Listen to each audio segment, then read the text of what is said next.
ജനാധിപത്യ മഹിളാ അസോസിയേഷൻ സംസ്ഥാന കമ്മിറ്റിയിൽ നിന്ന് പി ദിവ്യയെ ഒഴിവാക്കി. മഹിളാ അസോസിയേഷൻ സംസ്ഥാന ജോയിന്റ് സെക്രട്ടറിയായിരുന്നു പി ദിവ്യ. മഹിളാ അസോസിയേഷൻ സംസ്ഥാന സമ്മേളനത്തിലാണ് നടപടി സ്വീകരിച്ചത്. ADM നവീൻ ബാബുവിന്റെ മരണവുമായി ബന്ധപ്പെട്ട കേസ് നിലനിൽക്കുന്നതിനാലാണ് നടപടി. സേഫ് ഉണ്ട് വിവരങ്ങൾ നൽകാനായി. സേഫ്, വിശദാംശം.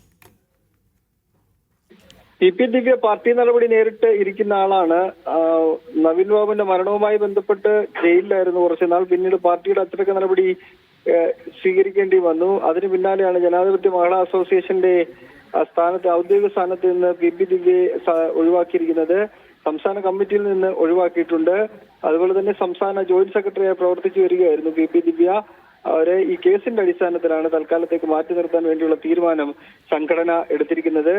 മഹിളാ അസോസിയേഷന്റെ സംസ്ഥാന സമ്മേളനമാണ് ഈ നടപടി സ്വീകരിച്ചിരിക്കുന്നത്. CS സുജാത സെക്രട്ടറിയായി തുടരുകയും KS അലീഗ പ്രസിഡന്റായി തുടരുകയും ചെയ്യും.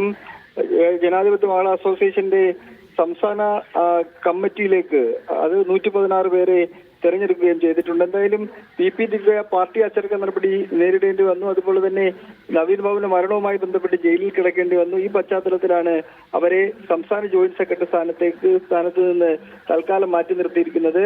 ഈ കേസ് അവസാനിച്ചാൽ പി ദിവ്യയെ തിരികെ എടുക്കും എന്ന സൂചനകളാണ് മറ്റു മുതിർന്ന നേതാക്കൾ നൽകുന്നത്. ശരി, സേഫാണ് വിവരങ്ങൾ നൽകിയത് തിരുവനന്തപുരത്ത് നിന്ന്.